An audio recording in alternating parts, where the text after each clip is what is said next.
आप भी श्री राम के भक्त हैं तो हमारे चैनल को सब्सक्राइब करें और लाइक करें। श्री राम के वनवास की कहानी।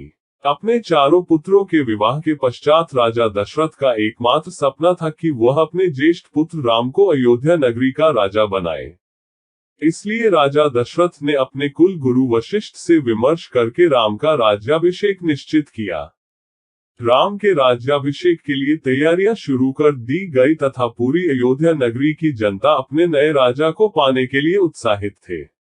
श्री राम हमेशा से ही जनता तथा अपने परिवार जन के प्यारे थे, लेकिन शायद नियति को कुछ और ही मंजूर था, जिस वजह से राम की सौतेली माता राजा दशरथ की दूसरी पत्नी महारानी कैकेयी की दासी मंथरा ने उनको उकसाया। मंथरा ने रानी कैकेयी के मन में यह भ्रम पैदा किया कि राजा दशरथ उनके पुत्र भरत को ननिहाल भेजकर श्री राम को राजा बनाने के प्रयत्न कर रहे हैं। तब मंथरा ने कि वह राम की जगह अपने पुत्र भरत को अयोध्या का राजा बनाए। तुम्हारे पास अभी भी समय है, तुम चाहो तो राम की स्थान पर अपने पुत्र भरत को अयोध्या का राजा बना सकती हो। रानी कैकेयी के दो वचन। तब रानी कैकेयी को राजा दशरथ द्वारा दिए गए दो वरदान का स्मरण हो आया, जो उन्होंने देवासुर संग्राम में रानी कैकेयी को उनके युद्ध में साथ देने के लिए दिए थे। तब रानी कैकेयी ने राजा दशरथ को बोला कि वह समय आने पर अपने दोनों वरदान उनसे मांग लेंगी। तब रानी कैकेयी ने मंथरा के कुविचारों से भ्रमित होकर राजा दशरथ से अपने दोनों वर मांगती है, जिसमें वह पहले वरदान में यह मांगती है कि राम को 14 वर्ष का वनवास दिया जाए, जिसमें राम 14 बरस तक वन में रहेगा और राज्य की किसी भी वस्तु का उपयोग नहीं कर सकेगा।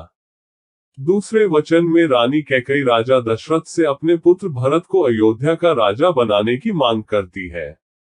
रानी कैकेयी के यह दोनों वचन सुनकर राजा दशरथ को सदमा लगता है और वह बेजुबान हो जाते हैं। जब राजा दशरथ के इस स्थिति का पता श्री राम को चलता है तो वह अपने पिता के पास जाकर उनके इस रवैया का कारण पूछते हैं।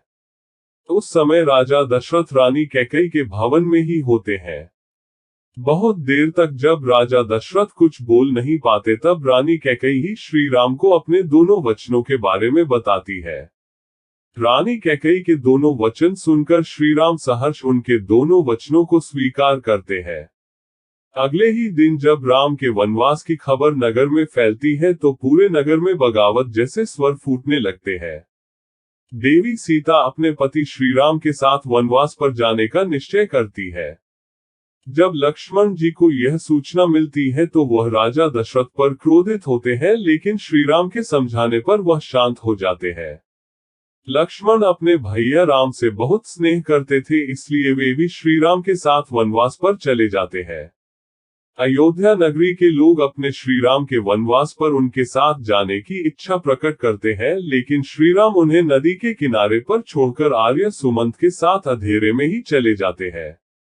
वन पहुंचने के बाद श्री राम सबसे पहले अपने मित्र निषादराज के पास पहुंचते हैं। एक दिन उनके पास बिताकर वह लक्ष्मण और सीता के साथ 14 वर्ष के वनवास पर निकल जाते हैं। श्री राम के पिता दशरथ की मृत्यु। श्री राम के वनवास जाने के कुछ ही दिनों के बाद उनके पिता राजा दशरथ अपने पुत्र राम के वियोग में अपने प्राण त्याग कर स्वर्ग सिधार जाते हैं।